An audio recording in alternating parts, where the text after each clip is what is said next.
솔직히 말해서 동아시아사 세계사 한다고 하면 주변에서 이런 얘기 한 번쯤은 듣죠. 야, 정신 차려. 거기 덕후들만 하는 거야. 일반인은 못 버텨. 양 미쳤대. 그냥 생윤해.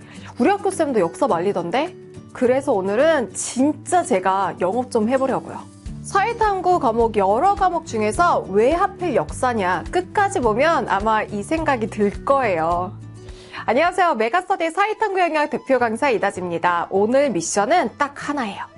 왜 동아시아사 세계사를 선택해야 하는지 사회탐구 과목의 선택을 고민하는 여러분 대신에 제가 같이 고민해 드릴게요. 이걸 잡아볼 건데요. 우선적으로 역사 과목에 대한 흔한 오해 3대장을 씹어볼 거고요. 두 번째, 역사는 진짜 공부한 만큼 나온다는 걸 증명해 드리겠습니다. 세 번째, 동아시아사 영어 포인트 알려드리고, 네 번째, 세계사 영어 포인트 알려드리고, 다섯 번째, 어떤 학생에게 뭐가 더 찰떡인지를 정리해 드리려고 해요. 제일 많이 듣는 말 첫 번째, 역사는 덕후들이나 하는 거라며? 일반인이 하면 덕후들 못 이긴다던데요? 결론부터 말하면 덕후가 교과 전문가는 아닙니다. 우리 역덕 친구들 있죠? 진짜 디테일한 거 예를 들면 전쟁 무기 디테일, 장군 이름 이런 거 잘하는 친구들. 그런데 수능은 그런 디테일을 물어보지 않습니다. 수능은 교과서, 교육과정 안에서만 출제돼요. 전쟁사, 패션사, 밀리터리 매니악한 분야를 잘 아는 건 그 친구의 취향이고요. 출제 범위 안에서 출제자가 원하는 흐름을 아는 건 수능을 공부하는 것입니다. 그러니까 덕후가 시험을 잘 본다? 그건 아니라는 거죠. 두 번째, 선생님 역사 양 미쳤다던데요? 그냥 적당히 개념만 있는 과목을 할래요. 양 얘기를 진짜 많이 하죠. 그런데 이건 어떻게 공부하느냐에 따라서 달라요. 역사는 양이 많아요. 실제로 개념의 양이. 그런데 그만큼 개념만 잘 공부하면 내가 문제풀이 스킬이 없어서 점수가 떨어지는 과목이 아니라는 거죠. 그리고 당연히 그냥 무작정 외우려고 하면 힘들지만 역사하면 뭐다? 스토리텔링이다. 원인에서 전개에서 결과 이 스토리 라인으로 묶어서 보면 생각보다 암기량이 확 줄어듭니다. 게다가 한국사, 동아시아사, 세계사는 그냥 각기 다른 세 개의 과목이 아니라 내용이 50% 이상씩 겹쳐요. 그러니까 한국사에서 한번 보고 동아시아사에서 한국, 중국, 일본을 배우면서 다시 보고 세계사에서 다시 중국사, 일본사를 보는 구조라서 처음엔 많아 보이지만 듣다 보면 이거 내가 아는 그거잖아 하는 소리가 계속 나올 거예요. 그런데 이런 친구들 있죠. 선생님, 저희 학교쌤도 말리던데요? 엄마도 그냥 안전한 과목 하래요. 저는 이게 제일 슬픈 대답 같아요. 여러분 인생은 여러분 거예요. 친구가 추천해서, 어떤 선생님이 추천해서 남들한테 떠밀려서 과목을 선택하면 시험장에 들어가는 사람은 나인데 결정권은 남이 쥔 꼴이 됩니다. 결혼도 내가 하는 건데 누가 쟤랑 해 라고 해서 그냥 그대로 하진 않잖아요. 이걸 항상 기억하세요. 내 성적은 내가 책임지고 내 흥미는 내가 제일 잘한다. 내가 흥미있고 이건 오래 붙잡아도 덜 괴롭겠다 싶은 과목을 선택해야 끝까지 가져갈 힘이 나와요. 그리고 역사 과목의 가장 큰 장점을 하나만 꼽으라면요, 이거예요. 공부한 만큼 진짜 그대로 점수가 나옵니다.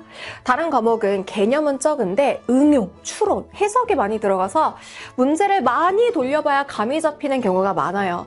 역사는 반대로 개념의 덩어리가 탄탄하면 문제가 정직합니다. 물론 고난도 문항도 있어요. 연표라던가 사료 해석, 지도 해석 같은 문항들이 있죠. 그런데 이것도 타고난 머리 게임이 아니라 얼마나 꼼꼼하게 우직하게 흐름을 이해하고 끝까지 봤냐의 게임이에요.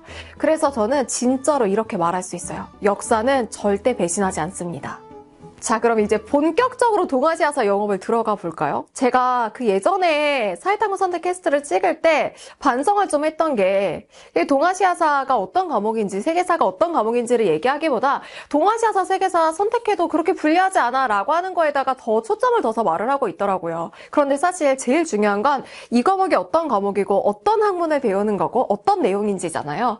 동아시아사는 어떤 과목인가? 동아시아사는 한마디로 말하면 한국, 중국, 일본 이 나라들이 서로 주고받으면서 만들어낸 역사 드라마라고 보시면 돼요. 중국사의 비중이 대략 40% 정도, 일본사가 40% 정도, 한국사가 나머지 20% 정도로 구성되어 있습니다. 동아시아사건, 세계사건, 고난도 문항 유형은 딱 이 세 가지요. 연표 해석, 사료 해석, 지도 해석. 연표라니까 또 이 생각 들죠. 선생님, 연도 외우는 순간 멘탈 나가는 과목인 것 같은데요? 근데 여러분, 실제 수능에서 정말 꼭 외워야 하는 연도는요, 연도만 A4 용지 앞뒤로 채워서 보면은 2장 정도밖에 안 되는 양이에요. 그런데 이걸 연도만 따로 달달달달달 외우는 게 아니라 스토리 흐름 속에 넣어서 이렇게 공부를 하면 수능 직전에는 내가 이거를 외우려고 해서 외우는 게 아니라 복습의 느낌으로 안에 채워 넣으실 수가 있어요. 저는 동아시아사를 이런 친구들한테 강력 추천합니다. 역사를 하고 싶은데 분량이 너무 많을까봐 무서운 친구. 왜냐면 세계사보다는 양이 적습니다. 또 한국사랑 엮어서 시너지를 내고 싶은 친구에게도 좋고요. 한 나라만 깊게 파기보다는 동아시아사 판 전체를 한 번에 보고 싶은 친구에게도 좋죠. 그리고 N수 재수라서 공부를 한 만큼 확실히 점수가 나오는 과목을 찾는 친구에게도 좋습니다. 실제로 동아시아사건, 세계사건, 재수, N수 친구들이 다시 돌아왔을 때 진짜 만점을 노리고 할 만한 과목으로 역사를 많이 선택해요. 자, 이제 세계사 영업 들어갈게요. 솔직히 말해서 저의 엄청난 애정하는 과목입니다. 세계사는 정말 이름 그대로예요. 세계 전체의 역사를 고교 레벨에서 한번 쫙 훑어보는 과목이죠. 그러니까 다 배워요. 서양의 역사, 중국의 역사, 이슬람의 역사, 서아시아 세계, 인도의 역사, 아메리카의 역사, 아프리카의 역사, 일본의 역사, 각종 역사들을 배우게 되죠. 넓은 범위를 배우는 만큼 깊이는 얕습니다. 세계사는 공부하는 친구들이 이런 피드백을 정말 많이 줘요. 선생님, 이 과목이 제 인생 과목이 될 줄 몰랐어요. 혹은 이런 친구들도 있어요. 저는 처음에 선입견이 있었거든요. 세계사 왠지 너무 방대할 것 같은데 근데 막상 들어가 보면 교양도 있고 재미도 있고 그리고 논술에도 도움이 됩니다. 추천 유형은 이런 친구들이 들으면 좋아요. 왜 여행 가서 그 나라 역사 한 줄이라도 알고 싶다 이런 친구들도 좋고요. 국제 뉴스를 볼 때 세계가 왜 지금 이렇게 돌아가고 있는지를 알고 싶은 학생에게도 좋습니다. 저는 사실 실제로 세계사는 그냥 필수 과목이라고 생각해요.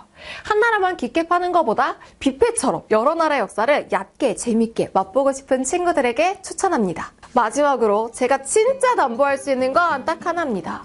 역사 과목은 여러분이 투자한 시간과 노력만큼 정직하게 점수를 줄 거예요. 그게 동아시아사든 세계사든 흥미가 가는 쪽, 이거 내가 진짜 끝까지 가져갈 수 있겠다 싶은 쪽을 고르시면 됩니다. 다른 사람 말 때문에 내가 좋아하는 과목을 포기하지 않았으면 좋겠어요.